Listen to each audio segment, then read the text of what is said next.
Doesn't that feel good? Welcome back, entrepreneurs. I am your host, Jason Setzer, with the Local Business Podcast. We're talking everything to do with entrepreneurship by sharing stories of success, failure, and everything in between. That sounds like something that you're into. Hang out and enjoy the show.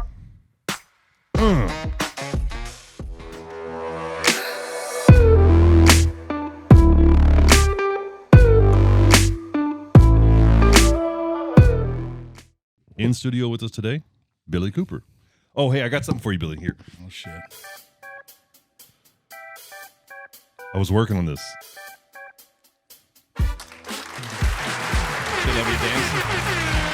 Billy Cooper! Hey, man, thanks for coming down. I appreciate it. I know you're a busy guy, and we talked about doing this for a little while now, and it's like our schedules keep missing. Yeah. Give me the elevator pitch. Who you are, what you do, and who you do it to. So Industrial Air is, Industrial Air of South Texas, DBA Industrial Air Services, is a full-service compressor company.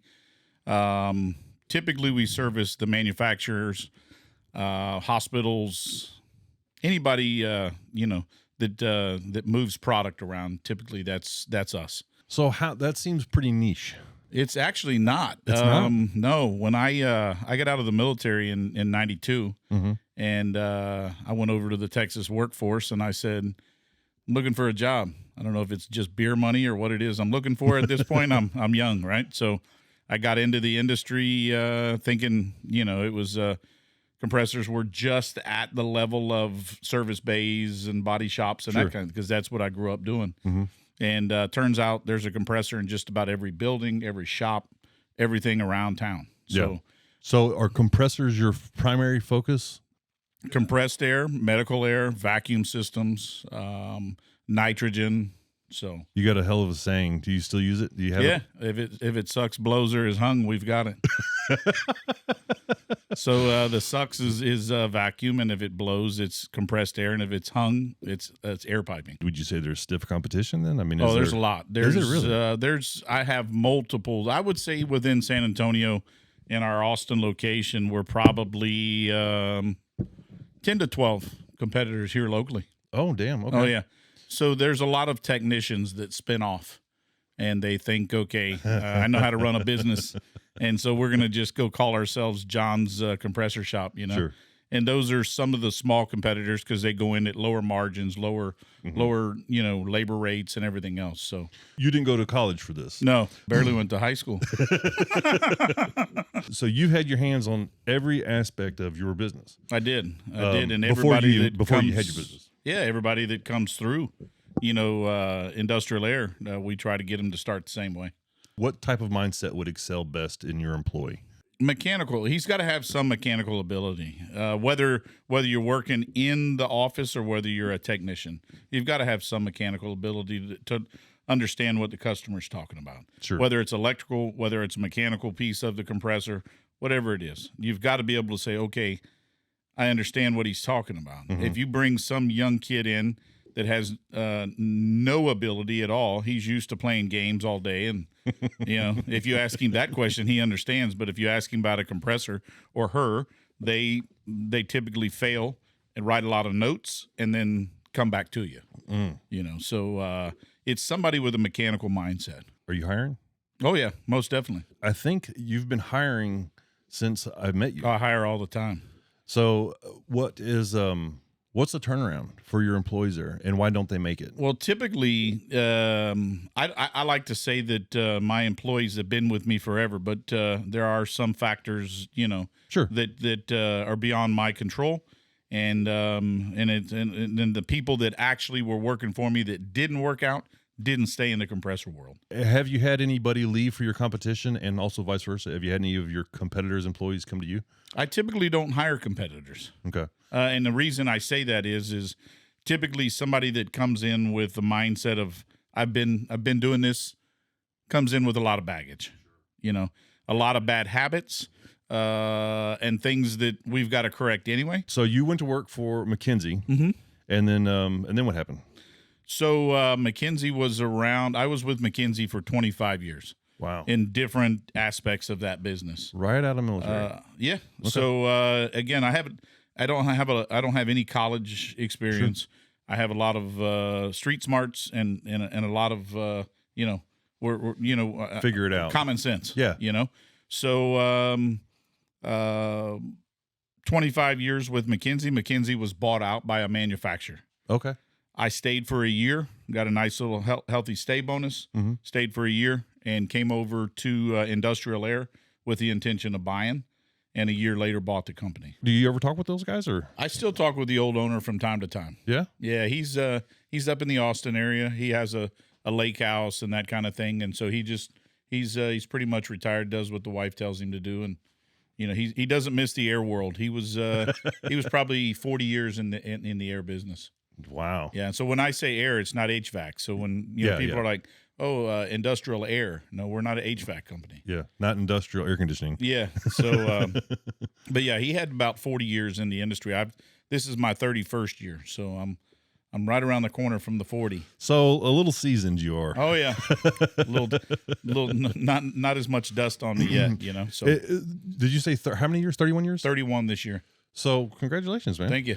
What in the industry, what would you say has been the biggest change? So when I first got in, because it still kind of works the same, blows, sucks, or hung. Yeah. It's still the same, and it still sucks and blows, and it's still hung. But the industry used to be black iron, and galvanized. Now we're more aluminum piping and more stainless or more, copper, that kind of thing. Because of the end use, or just because of the times? From the times, it's what's available. Or yeah, screw pipe's kind of the old way of doing things, So we do aluminum piping, press fit, boom, you're gone. Right, so you're in and out. More efficient.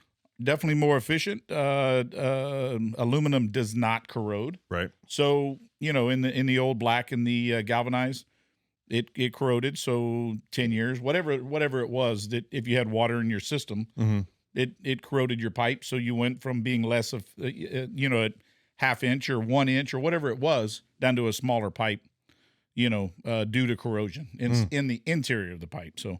Are your customers contractors that are working for, or are they the end user themselves? We have some, I'm going to say probably 3 of our bigger customers are contractors, what I call logistics customers. New construction? No, they actually handle the mechanical part or all of the maintenance issues and all that within a facility. So they're a third party.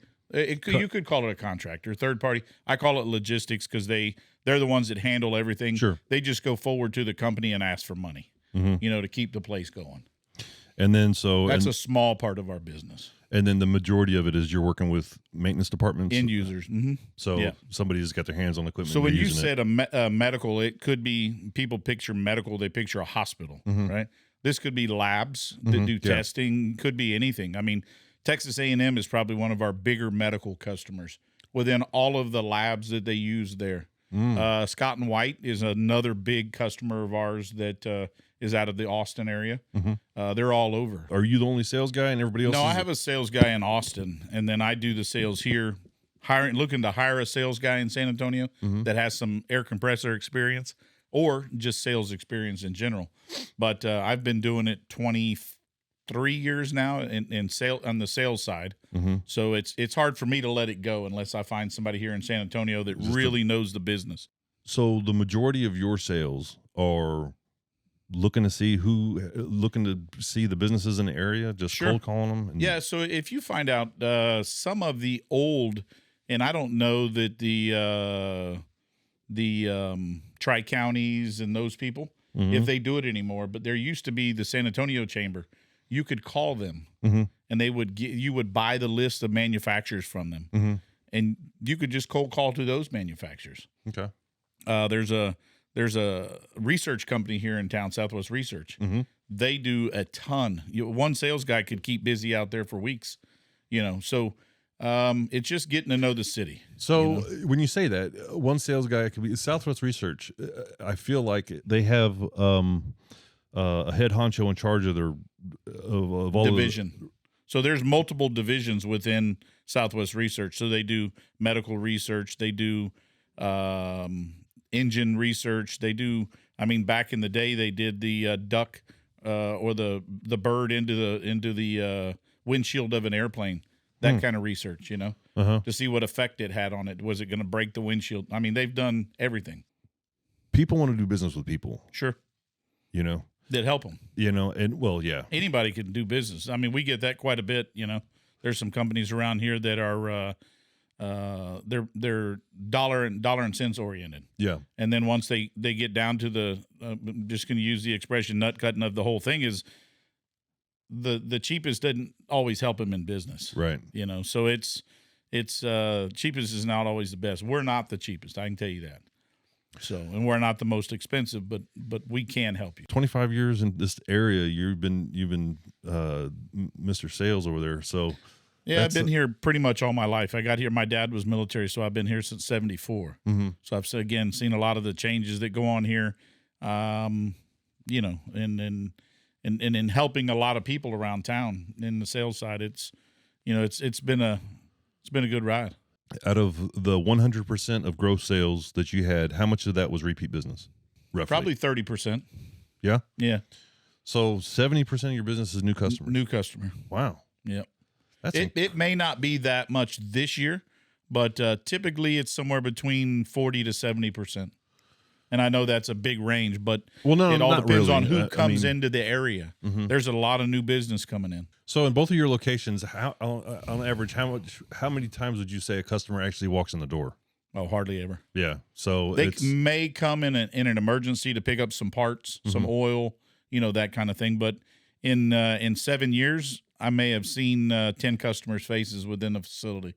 And that's another thing, going back to times that have changed. I mean, we used to, when I first started, I used to deliver the parts. Mm-hmm. Somebody would call, yeah, we're delivering it for you. Mm-hmm. Or we'd have customers come, somebody always at the counter. Yeah. I'd be outside, hey, you got a customer at the counter. Wow. We don't see that anymore. You don't have to tell me any details, but was it a pretty sizable bonus for you to stay for a year? Oh, yeah.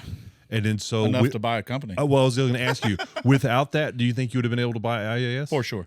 Oh, yeah? Yeah, it was owner financed. Oh, well, shit, there you go. Yeah. I mean, it didn't make sense to go borrow the money when I wasn't paying interest to the old owner. Right. All I was doing was paying a flat fee for a certain amount of years, and it was mine. What are your plans for growth? What are your goals for the business?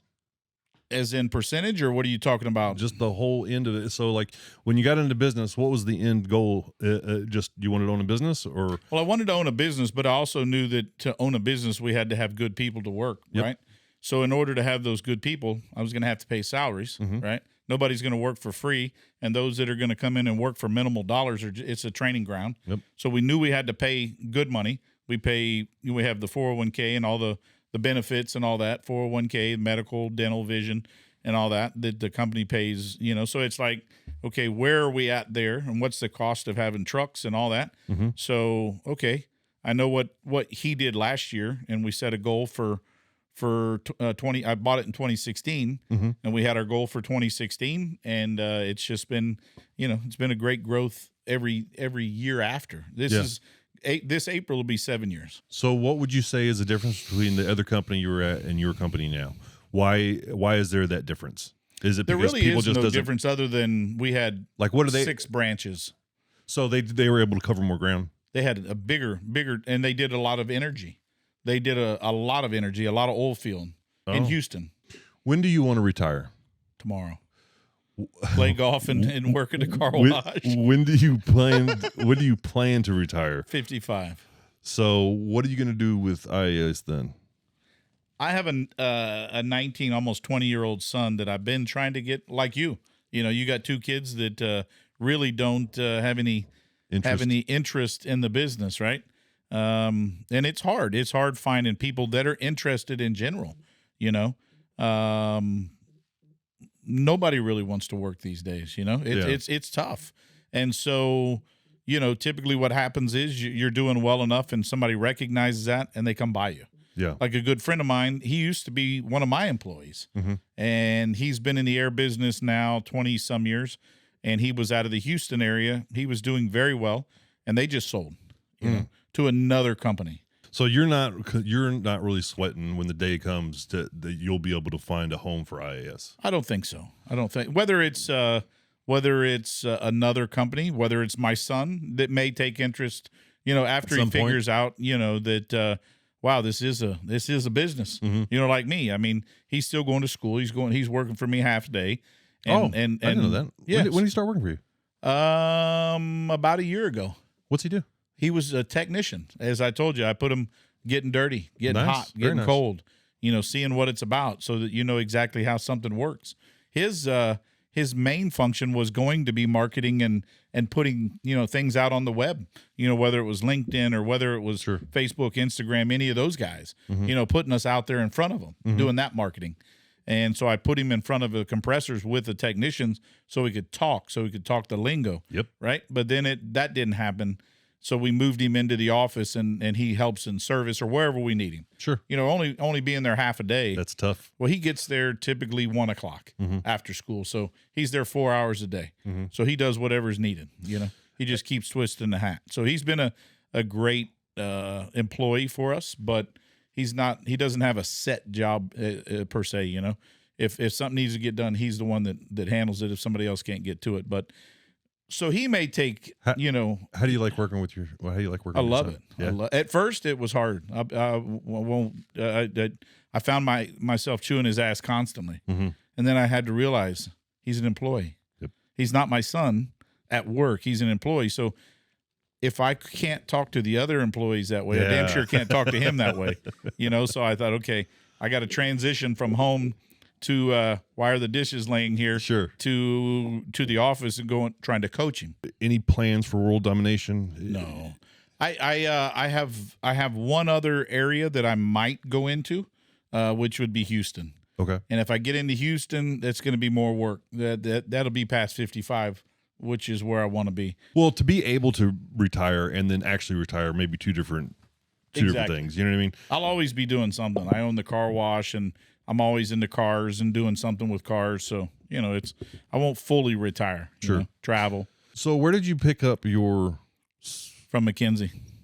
The I kind of see where you're going with it. Yeah. How did you learn to run a business? Yeah. Right. Yeah. So basically, at McKinsey, running Waco, Austin, San Antonio, and Corpus, I did everything except for sign the check. So I was basically the owner without the check. Okay. So the last 10 years, 12 years, that's what I did. What does a starting technician make? It all depends on how much experience. But typically 16 to 17 an hour. Just the same as how you don't price yourself at the bottom. Yeah. The same thing with your employees. You might not be the highest paying deal. But you're not the lowest, right? Yeah. And then so I was able to get creative other ways. You know what I mean? Big time was our paid time off is, I think it's after a year you get 80 hours. Our employees have the hardest time using up those 80 hours because we're 15 days. So that's sick and vacation. Yeah, we just call it paid time off. Yeah. So, but our employees have the hardest time using that because if you miss a day, I'll let you come in and make up a day. I don't give a shit. Yeah. You know what I mean? And then most of ours are salaried anyway. So yeah, my sales guy will send me a vacation request, and he's going to be in town on his phone near his computer and doing something with his daughter, right? And I'm like, no, you're not taking vacation. Sales guys never take their vacation, hardly ever, unless you're going out of town. No. We're about halfway through. I'm going to do something we call the lightning round. All right. I'm going to ask 5 questions out of here. They have nothing to do with business. They have nothing to do really with anything. Okay. They're completely random, and you answer them however you want to answer them. All right. Just remember, you pick the deck. All right. Question number 1 in the lightning round. I need a cool sound for that. What's something that people think makes them look cool, but actually makes them look ridiculous? Vapes. Yeah. Vapes make people look cool. Well, they think. I mean, it's not a cigarette, right? And I can say it because I vaped until I saw this meme that said what we see is somebody vaping. What somebody driving behind you looks like a big dildo going in your mouth, and I'm like, okay, yeah, I'm done. Getting a new habit. Yeah, I'm done. How about chewing tobacco again? How much would somebody have to pay you to eat a live spider? $1,000. Really? Yeah. Cheap bastard. Yeah. What weird food Couple combination? beers. Somebody does a double dog dare. Exactly. What weird food combinations do you really enjoy? I don't even have any weird food. I'm a steak and potatoes guy, so there's not too many weird things that I eat. What's something that you never been able to do very well? Patience. I don't have patience a lot of times, so I'll admit it right here, right now. All right, that's fair. What celebrity chef would you like to make you dinner? Who's the one that has the restaurant in Vegas, has the white hair, dyed white hair? Oh, Guy Fieri? Yeah, Guy Fiero. Yeah. Yeah, he looks like he can make some pretty cool shit. So yeah, that was a lightning round. What's the one thing you wish you would have known before getting into owning IAS? I would say most people I ask the business because they're new to the business, but you've been in it for so long. What's the one thing you wish you would have known or done differently if you getting into IAS? If I had the magic ball, it would have been hiring, and how to hire the right people. What would you say is the biggest mistake you have made as a business owner? Ooh, that's tough. That's tough. I think there's been a couple of people that I probably let go that probably should have stayed. Yeah. Yeah. Thinking back, hindsight, listening to some things and some different ideas and, how could we have coached them better, What's the best advice you ever received in this business? Well, so it was my old owner. She was third generation owner, and it was never to let anybody take your checks to the bank. Oh my God, that sounds like you got a story behind that. Well, she did. She had multiple times where she had multiple people. It's just a deposit, right? Right. It's just a deposit until they were depositing those checks in their account, right? Wow. So it's a trust thing, right? But it's, that was one of the biggest things she said is, don't ever let anybody sign your checks. Don't let somebody stamp your checks. You need to know what's going on. Don't let anybody else mess with your money. Your money's your money, Yeah. And I've always said 2 things you don't mess with is family and money. So, What would you say is your favorite tool, your favorite, like QuickBooks, or is it, Outlook, or what? QuickBooks is probably our easiest. That's what we use as our software. For you payroll? know, all day long. Well, for everything. We use QuickBooks for everything, from our invoicing to payroll is done through QuickBooks. What do you do to relax? What's your reset tool? What do you do? Golf. Golf? Really? Golf. What do you predict over the next 10 years for your business? For my business or for my industry? Let's talk about your industry. What do you predict for your industry? I see the industry. It's going to grow. I mean, there's going to be new things, of course, New and it's technologies. going to be technology. Mm-hmm. You know, it's all going to be electronics. They're already doing it. I can monitor, my compressor from anywhere. Yeah. They can monitor the compressor from anywhere and tell you that you now need maintenance. Yeah. We don't have to schedule that anymore. Everybody can Yeah, see the machine it. tells you. Yeah. Yeah, Now that's incredible. Now the mechanical side of it, I don't think is going to change much. Some more efficiencies, bearings and different mechanical things, but there's going to be a lot more electronics, a lot more gadgets on there that they think people want, like all the new Sure. cars, Yeah, yeah. But as far as the industry, there's definitely it's definitely growing. How do you think that's going to affect your employees, your technicians, the technology side of things? Just It's different just education? training. Yeah, it's just training. We try to train them. There used to be what they'd start out as a Tech 1, Tech 2, Tech 3. Now it's just training. Give me your definition, Billy Cooper's definition of success. What does it mean to you? It's not money. What is it? No, it's not money. It's a long driveway. I just said this the other day. I was joking, and it's the key to success is employees, right? It's not number of employees, right? It's quality of employees, right? Right. So I've heard it. You've made it big when you got the big house and you got this and no, mine is a long driveway. I don't give a shit. It's a mobile home at the end of it, right? I know I've made it when I have a long driveway, right? So how long is long? I don't know. A mile? No, it may maybe half a mile or so, just so you can't see the house. If I'm going to have a mobile home, whatever it is, at least I got a long fucking driveway to get to it, and you can't see the mobile home from the street. You know, they're like, oh, who is this guy? He's got a long drive. You know, but I think definition is employees. You know, the key to success again is not always dollars. No, and you know what's interesting? The older I get, the less of an impact money makes in my decisions. It's evil. What would you say is the biggest myth in business? Let me say this: and being a business owner, what's the biggest myth that you've come across? Well, I think it's kind of what we just talked about, which was everybody's rich that owns their own business. Yeah, you know, they don't see the truth behind what it takes to own a business. You know, some may get rich, but not everybody that owns a business is rich. How do you assess value for your product and your service?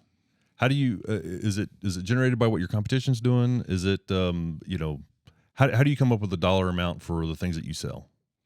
We know what our product is, right? But we know we have to have a certain margin to pay bills, right? So they give us a net profit. They give us a net value to us, a net price, and so we have to mark it up enough to pay for bills and everything else. So back to the 30-70, right? The 30% of your business is a repeat business.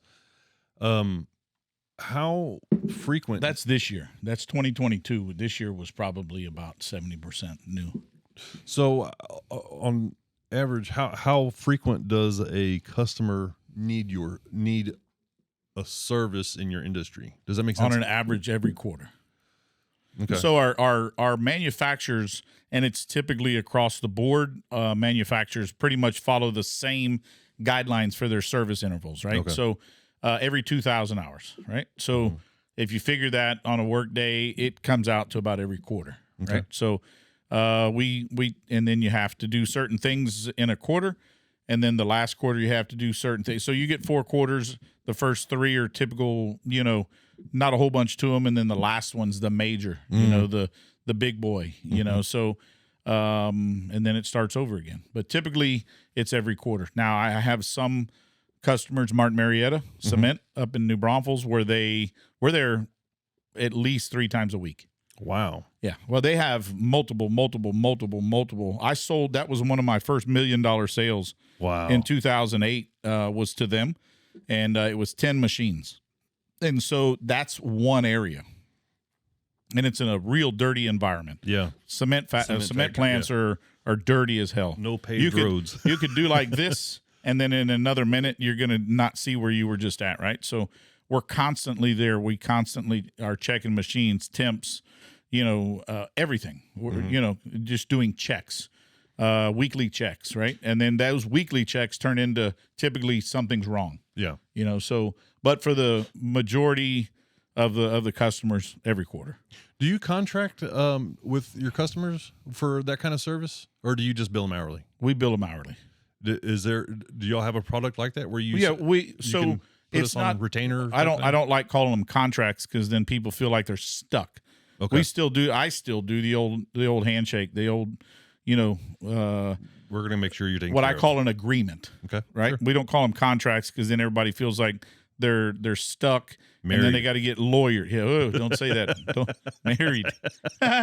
So you know, if we say agreement, it makes everybody feel a little better, sure. Right? So we have those, and typically if you have an agreement with us, you get X number of dollars off. Okay. You know, our standard labor rate, our emergencies or whatever are go back to our regular rates, but for our maintenance and that kind of thing, you typically get a couple bucks off. Competition. We talked about this, so there's probably not a whole lot that we're going to be able to say here. But so, what separates you from your competition?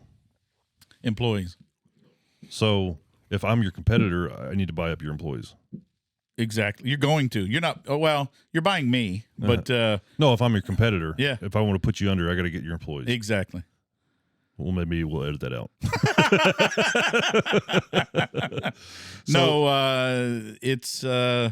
It goes back to it, and that is it's true. Our employees are what set us apart from the mindset of a lot of bigger competitors, right? A lot of our customers are not a number, Yeah. right?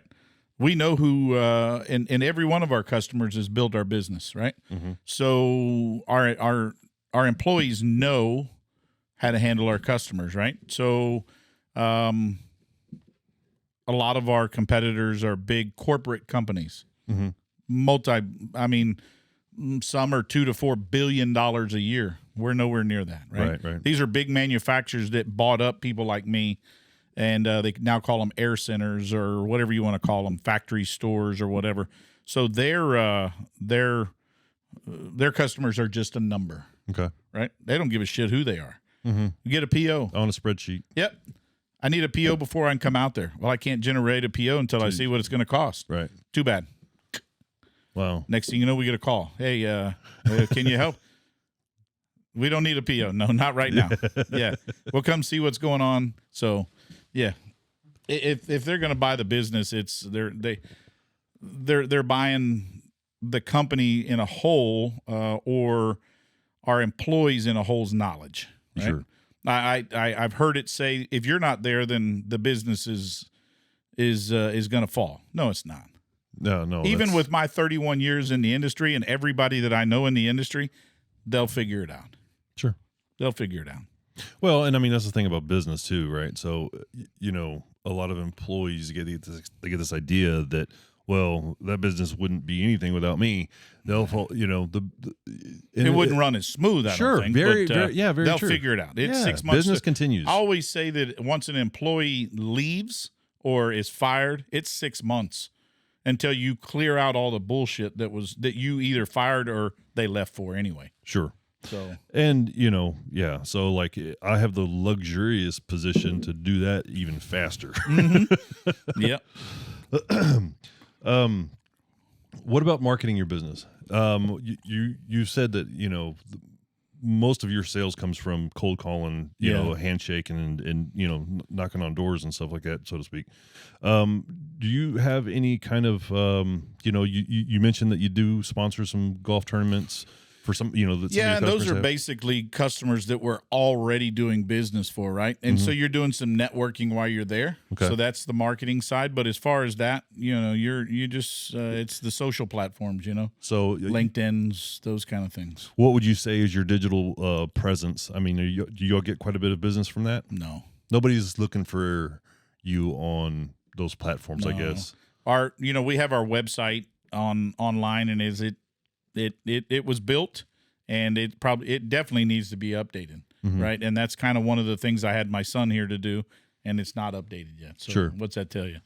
So marketing it should be a bigger part of but so should our sales knocking on doors. Right. And I just don't get out as much, between running the business and everything else. So that's why I said one of the big things for 2023 is getting multiple technicians hired and a marketing / sales guy. So when I say marketing, that's the sales guy's job. Right. So it almost sounds like you are I don't want to say limited, but like it sounds like you could go turn up the heat if you had. Oh, for sure. If you had 10 great hires, and it's like, man, these guys are all great. Looks like they're all going to be long termers. Yeah. You could go get work for them. Oh yeah.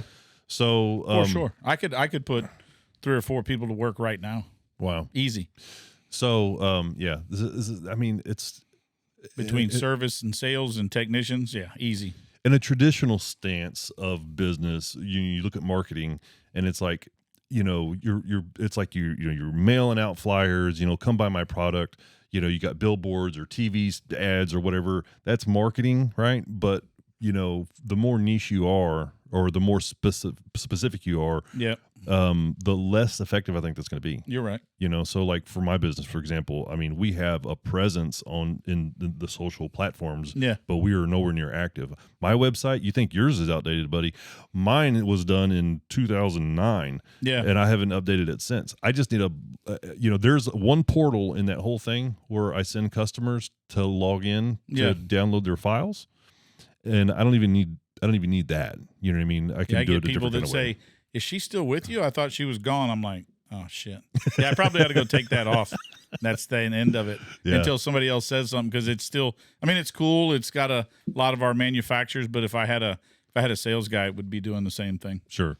So for me, the Acme business, the printing business, that was 180 different. You know what I mean? It's like you got to be everywhere, because what was really interesting to me about that business is that, and I'm talking about when we were doing all the digital printing, there's not, people are, it's funny how many times people would come in here and say, "Oh, I didn't know you did that." I'm like, it's in the name. Can you not read? Right. It's like, what the hell? Like, oh, you do banners? No, I want you to tell me. Yeah. We're doing business cards for you. That's not even something we really do, but we're getting it done because we want to do banners for you. Right. And now you come here, you get your banners, and you're on your way down the street to pick up or you're down the street. I'm like, what the hell? But so what I found with that business is that being in front of people isn't good enough. Yeah. You got to be in front of people at the time they decide to buy. It's a need. Yeah. And that's a tough niche. It's tough to be there all day. Yeah, Yeah, I don't have enough of me to go around to do that. No doubt. So I have a phone. You call me and I'll answer it, but that's the only guarantee I have. So that's that's a challenge for me and my business is and it's not so bad now since we've scaled way back on Acme, and it's just and even hell, my drafting business has scaled way back. I'm able to take those calls. When we had 20 people here, oh my God. I know I've called you before, and it's 2 days later. Oh, man. And I don't want to be that person. Yeah. You know what I mean? And that was so frustrating. I'm just like, I'm on the phone all day. And it's some of it, in between Acme and my drafting business. And it's like, some of these guys want to shoot the shit. And it's like, man, I don't want to be rude, but I'm got a lot to do here, Yeah. Well, I think it's an insurance commercial. And how not to be like your parents. Have you seen it? Yeah, I think I have. And so the other day I left a message for somebody, and I thought, it's been 2 days and I've not heard back from them. I sent them a quick text, boom. And I thought, son of a bitch was right. I should have never left the message. Nobody. And I'm thinking to myself, how many voicemails do I have on my phone? Probably 100. Yeah. I never listen to them. Well, but you send me a text, I'm going to look at it. So yeah, hell yeah. I quit leaving voicemails. So and also with voicemail, I have 2 phone numbers set up on my cell phone. I got this weird phone drama. Anyways, I switched carrier. I'm always got phone drama. This last little bit that I've got, when I switched carriers, and phone and all that stuff, they're like, hey, go set up your voicemail. And I'm like, no.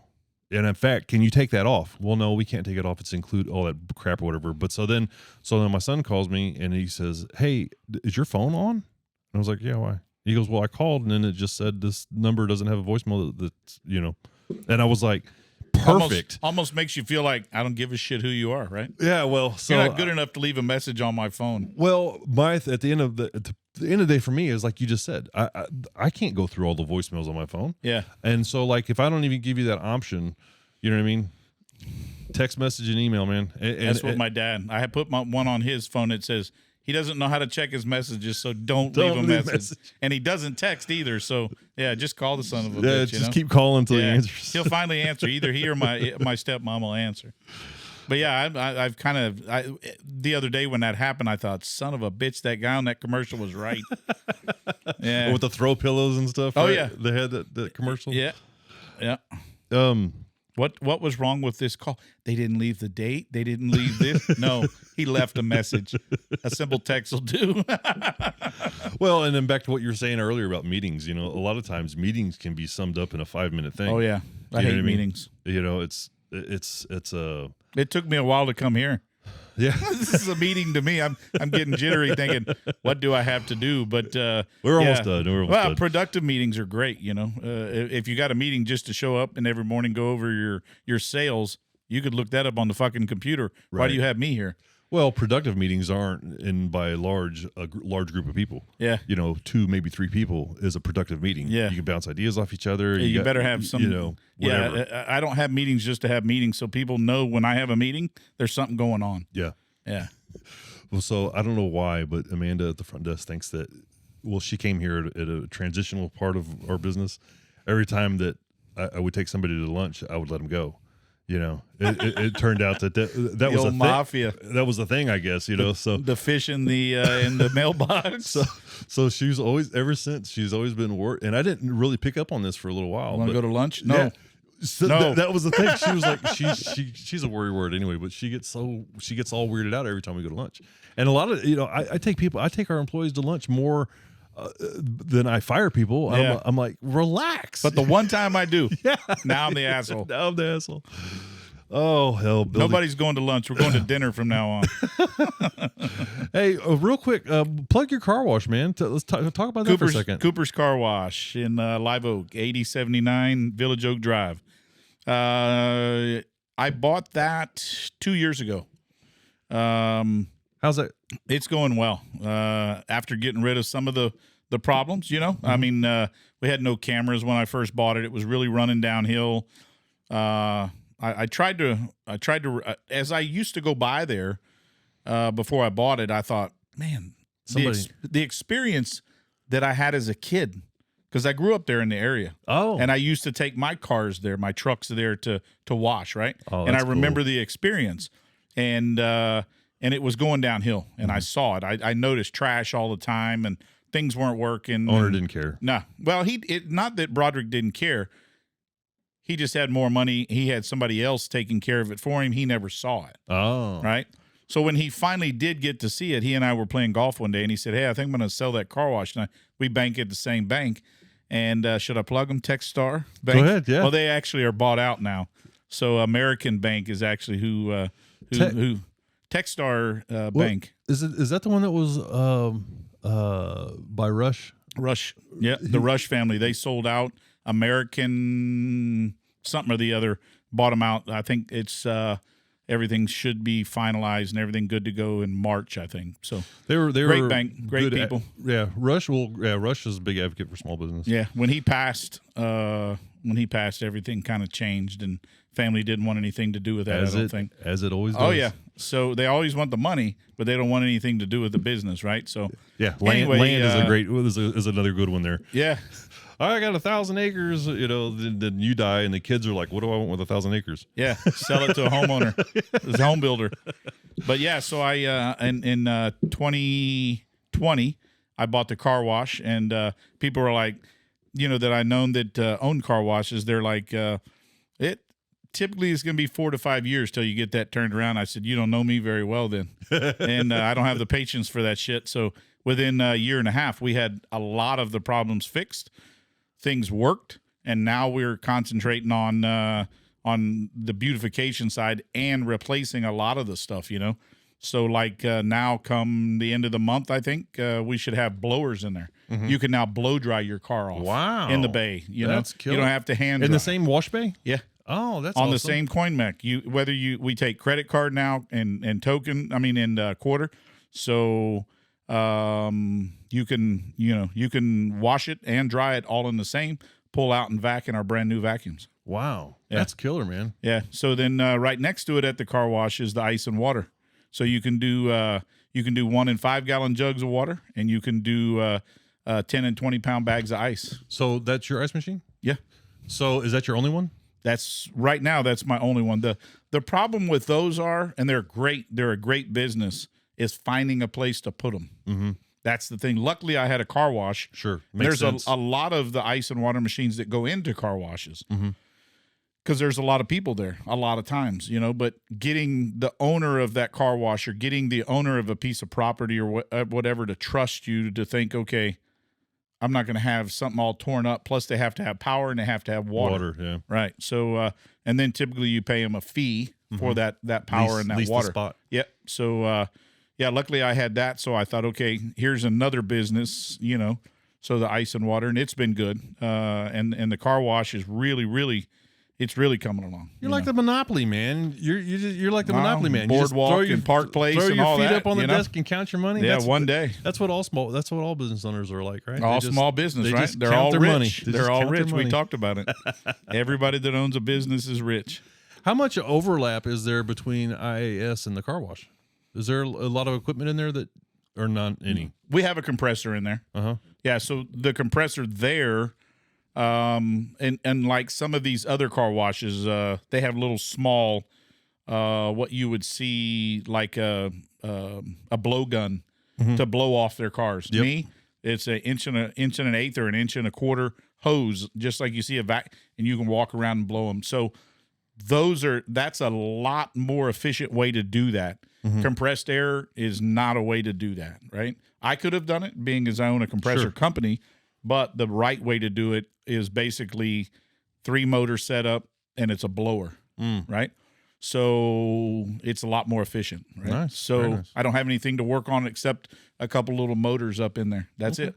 So, so we have a compressor in there that actually is air is injected into some of the processes to make it look foamy, like your foam brush. Yeah. Yeah, that's what makes it look foamy. I'll be damned. So we inject air and water at the same time, and it creates foam on the other end out of that brush. Wow. Yeah, so it looks pretty. We put a lot of damn foam on there, So there can be, a typical car wash like mine is about a 5 horsepower. Okay. Yeah, small. Some people say, "Oh, we got this big compressor." No, a big compressor is 500 horsepower. You can stand in some of them. Some Yeah. of like at Martin Marietta, we just sold them a couple machines. They look like mobile homes. They're that big. Oh my God. Yeah, single, whatever you call them, mobile home. Not a single one. Yeah. Not the big one from Home Depot. Yeah, exactly. We got this big 5 horsepower, and I'm like, okay, I'm not going there. But that's not very big, but okay, we'll fix it for you. Plans for any more car washes? Yes, Really? I'd love to. There's one on Pat Booker. If the guy's listening, I don't know what it's called. Right across from Murphy. Yeah, the Murphy gas station, right next door to the pawn shop. Okay. On Pat Booker. There's a car wash there, 8 bay. It's running down. I'd like to buy it. Yeah. Nice. Very nice. Yeah, another ice and water machine there to compete with the other couple that are down the road. So a buddy of mine had an ice and water machine, and he said that he had a few of them, and other competitors have bought him him out or whatever. It's the same thing. Yeah. Well, I mean, that's all these. It's like trading cards, man. You swapping trading cards, you're buying whatever. It's So just, a good friend of mine, he actually builds businesses, buys business to sell to Apple. Apple. They own a ton of shit. Yeah. Yeah, and it's just like there's what used to be just an insurance company. They did property and casual, I think, and I forget their name. But anyway, one of the girls here locally, that's what she does is they go around and they just buy companies. So it's like the monopoly board. Yeah. That's Just keep buy and sell and trade and whatever you want, Yeah, my idea is not to own one, it's own multiples of everything. Yeah. You have to venture out, and if the God forbid the compressor thing dries up somewhere somehow, I've got ice and water and car washes somewhere, Well, yeah, I mean, and I'm not going to get into it, but the whole philosophy behind that is, you don't want to put all your eggs in one basket when that's with anything. Yeah. You know what I mean? So, I was playing golf with a guy, and he's an older gentleman, and this car wash has been in the family for a little bit, and I think he said it was off Mopac in Austin, and it's a 10 bay, mine is a 5 bay, but I was asking him, just on an average, what are you taking to the bank every 2 weeks? He said about $15K. Every 2 weeks. Wow. Yeah. So imagine everything's paid off. Yep. Taking $30,000 a month to the bank. Could you live off that? Oh, I think you could manage. And all you do is show up in flip flops and shorts and go, "Hey, don't throw that shit in that trash." Hey, what are you doing here? Yeah. And that's and that's one car wash. Yeah. You know what I mean? Yeah, I wouldn't mind having 2 or 3. At first, when I bought it, I thought, what the fuck was I thinking? Yeah. I put shit online on Facebook like, look at these dumbasses, Yeah. And what am I thinking? Why am I owning it? But the more time I spend there and the more customers that know, hey, this guy ain't playing. Yeah. And I put money back into it. So a lot of car washes, like the one in Shirts that was there by the drive-in, it finally got knocked down.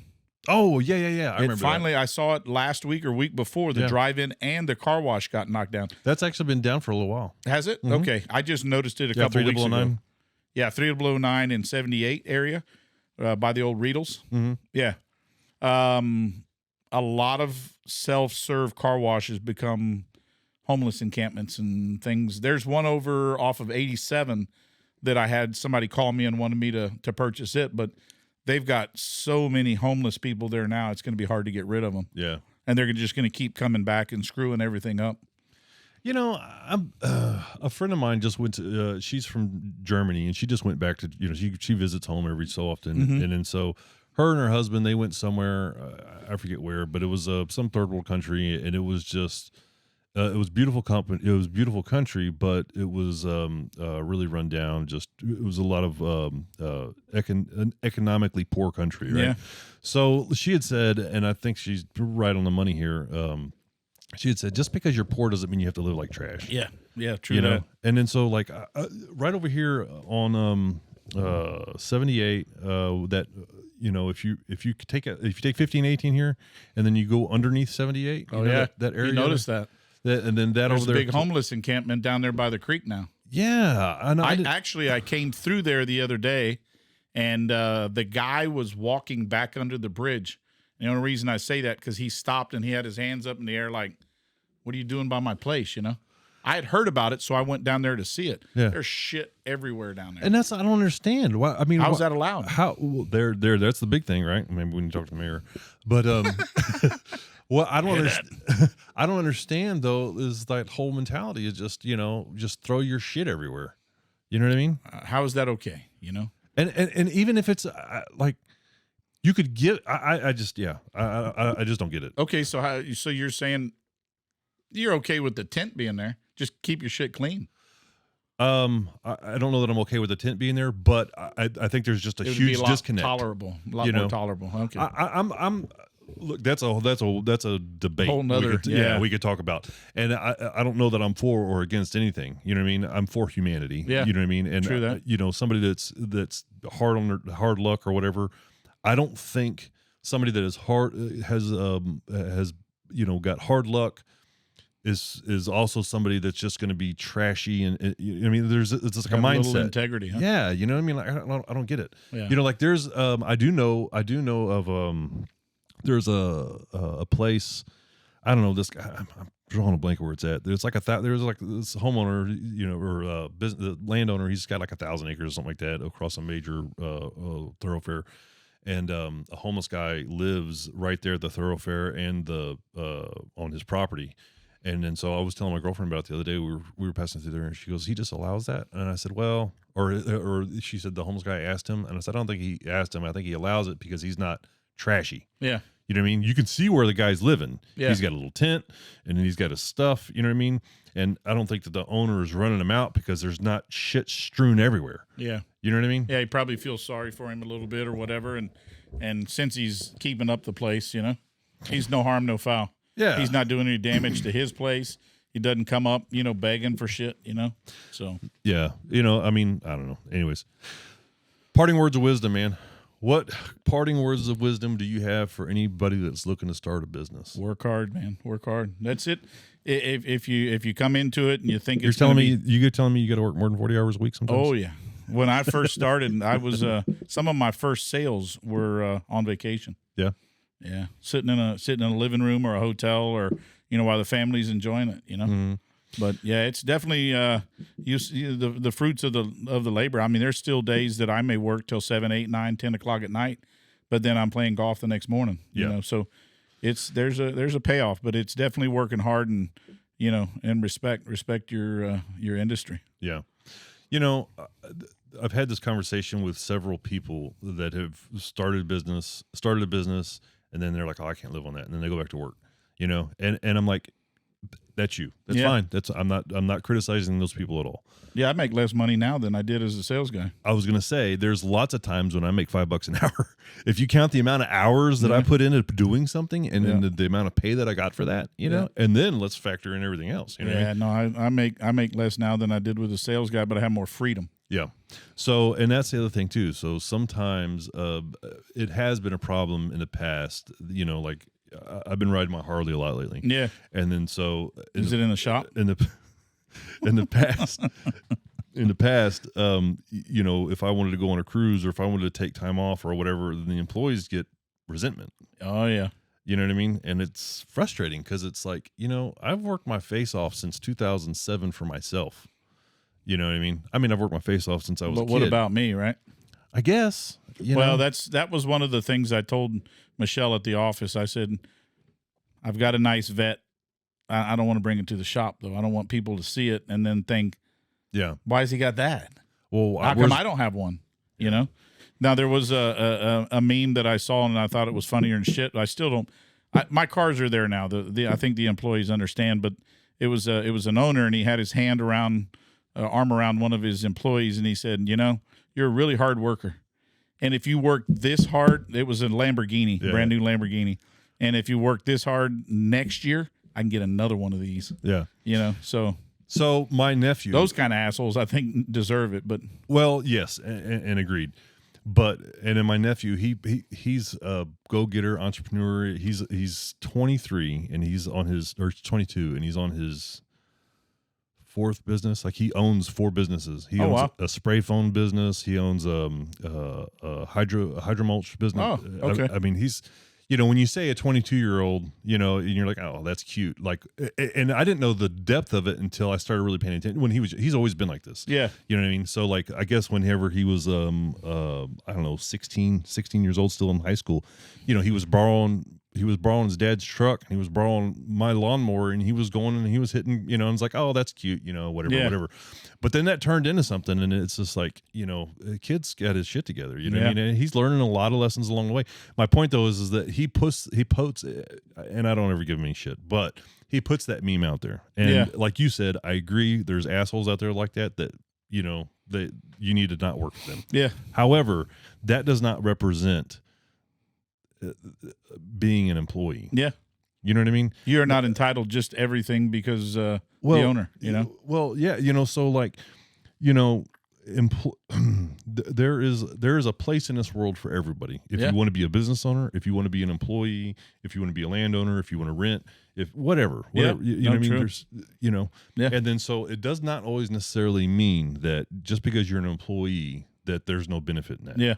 Look at Google CEO. You know what I mean? Look at anybody. You know what I mean? They're not necessarily business owners, but they're very well-functioning, highly motivated people in their craft, and they're being paid very well for it. Oh, yeah. That's nothing wrong with that. Yeah. You know what I mean? We're not going to talk about the finance people on Wall Street, but some people are like, I don't want to be the owner. Yeah, I just want to sit in my office, but then yet they're the one that gripes like when you drive up in the new car. Yeah. So anyways, man, I really appreciate you taking the time. I know you're a busy guy. And I know your OCD's jumping off the walls right now. You got to get up and I'm already around. in my office. Planned out the rest of your day. Yeah. I'm like, what's going on next? I really appreciate you taking the time and talking a little bit of business. I appreciate the invite. All right, man. All right, bud. Where can people find you? Online, iastx.com. For the air business, and the car wash is cooperscarwash.com. Very nice. All right, man. Well, that's it for today. Thank you.